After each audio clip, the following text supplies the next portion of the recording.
လုပ်တစ်ခုမှာကိုမရှိရင်ကို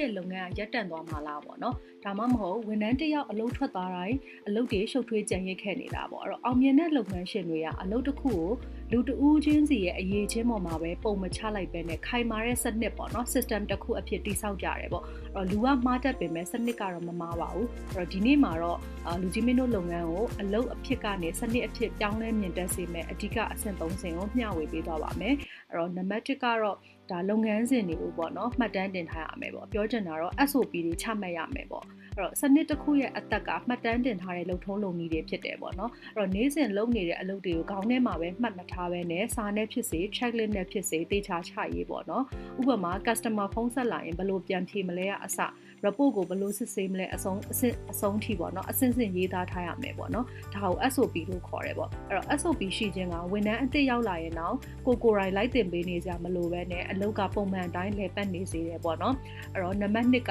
လူအစားလုပ်ငန်းစဉ်ကိုပဲအပြစ်တင်မှာပေါ့နော်အဲ့ဒါဘာလို့ဆိုလိုတာလဲဆိုတော့အမှားတစ်ခုဖြစ်လာတဲ့အခါမှာဘယ်သူမှားတာလဲလို့မမေးပဲနဲ့စနစ်ရဲ့ဘယ်နေရာမှာလိုအပ်ချက်ရှိနေတာလဲလို့မေးပေးပါပေါ့နော်အဲ့တော့အမှားဖြစ်တဲ့အခါမှာဝန်ထမ်းကိုအပြစ်တင်မဲ့အစားဒီအမှားမျိုးနောက်တစ်ခါထပ်မဖြစ်အောင်ငါတို့ရဲ့ process ထဲမှာဘာအဆင့်ကိုထပ်ထည့်ရမလဲဆိုတာကိုစဉ်းစားရမယ်ပေါ့နော်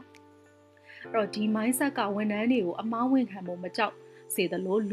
လုပ်ငန်းရဲ့အားနည်းချက်တွေကိုလည်းအမြဲတမ်းပြုပြင်မွမ်းမံပြီးသားဖြစ်စေပါတယ်။နောက်နံပါတ်3ကတော့ကိုယ်တိုင်မပါဘဲနဲ့လုပ်ငန်းလည်ပတ်နိုင်အောင်လို့စမ်းသပ်ကြည့်ပါပေါ့နော်။အဲ့တော့စနစ်တစ်ခုရဲ့အောင်မြင်မှုကိုတိုင်းတာခြင်းရင်ကိုယ်အလုပ်ထဲမှာမရှိတဲ့အချိန်မှာဘာတွေဖြစ်နေလဲဆိုတာကိုကြည့်ရမယ်ပေါ့နော်။အဲ့တော့အလုပ်အားလုံးကိုလွှဲပြောင်းပေးပြီးတော့မှကိုကစောင့်ကြည့်ရတဲ့သူအနေနဲ့ပဲနေကြည့်ပေါ့နော်။ဘယ်နေရာမှာအလုပ်တွေက